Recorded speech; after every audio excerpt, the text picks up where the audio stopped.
هقول لابوها ايه؟ هقول له ايه؟ هقول له ايه؟ اكيد هي مفهمه على كل حاجه. هقول له ايه؟ هقول له ايه؟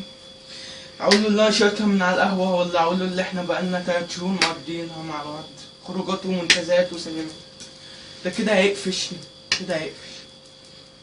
اهلا اهلا حبيب قلبي. ازيك يا عم؟ ازيك يا حبيبي؟ اتفضل يا ابني اتفضل. بنتي قالت لي ان انت عايز تقابلني. تستاهل. ايوه اتفضل. خير يا حبيبي؟ انا كنت جاي بس اطلب ايد بنتك. والله ده شرف كبير يا حبيبي، شرف كبير. والله انا ما شفتش اقدم من بنت حضرتك. والله يا ابني والله انا عمري ما حتى خليتها تتفرج على التلفزيون. احيي دي لسه بعتلي رابط موقع 6. اتفضل. بص يا حبيبي، انا مش هشيلك فوق طاقتك حبيبي. ازيك؟ ربنا يخليك يا حبيبي. ربنا. بص يا ابني، اولا كده الغساله والثلاجه والتلفزيون كده كده انت هتجيبهم. احيي ده انا من البطاله ده ما بشتغلش. اتفضل. فانت هتجيبهم حاجه نظيفه، ما تقوليش بقى صيني والكلام ده، انت عايز حاجه تطول العمر معاك. طبعا يا عم. بما ان كده كده شقتك، شوف بقى 3 وصاله 4 وصاله، دي حاجه ترجع لك. احيي ده انا قاعد مع ابويا في البيت. اتفضل يا عم. بص يا حبيبي، بالنسبه للعفش انت هتجيب اوضه نوم لوكس وانترين دي، وان شاء الله باذن الله بقى يعني صالون محترم تمام، والباقي بقى الرفايع بقى والكلام والنيش ده بقى دي حاجه ذوق وقيم منك. طبعا يا عم طبعا. تمام.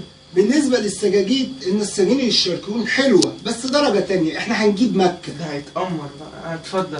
بص يا حبيبي، بالنسبه للمطبخ مش هقول لك كابنوري ومش كابنوري، لا ما عندناش حمام، ده احنا ما عندناش حمام في بيتنا اساسا. انت رايح فين يا ابني؟ انا حاسس ان انت والله يا حاج انت حبيبي والله. ربنا يخليك. انا هخليك تجيب ان شاء الله، هوديك عند بتاع قلمتين تعمل مطبخ حلو بتاع 20,000 جنيه كده. طبعا يا عم حاضر والله. بالنسبه للحمام مش هقول لك بقى اعملوا سيراميكا كليوباترا وسيراميكا الجوهره. ده هتأمر، ده انا شايط بيته من على القهوه. بص يا حبيبي، اي سيراميك محترم درجه اولى تمام. احنا عندك رويال، احنا ما عندناش بلاط في بيتنا. رويال بتاع الحاجات النظيفه.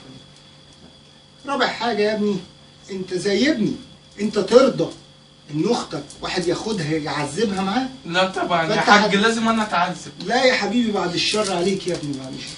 فانت هتمدي لي على شيك بنص مليون جنيه. ده معيش 1000، ده معيش جنيه في جيبي. ومالك يا انت بتكلم مين؟ انت جايب حد معاك من حاج انت تقل خلاص.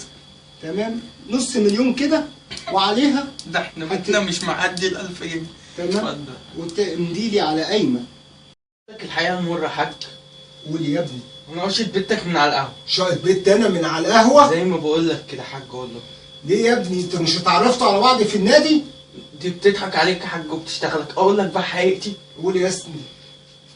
انا اساسا من البطاله وما بشتغلش. ما بتشتغلش؟ ما جاي يتقدم عندي على بيتي ايه؟ احنا عايشين في حمام. انت انا عايشين؟ بخش انام جوه بق ابويا. جوه بق ابوك كمان؟ والله. ما انت كنت هتتجوز بنتي تقعد بيها فين يا ابني؟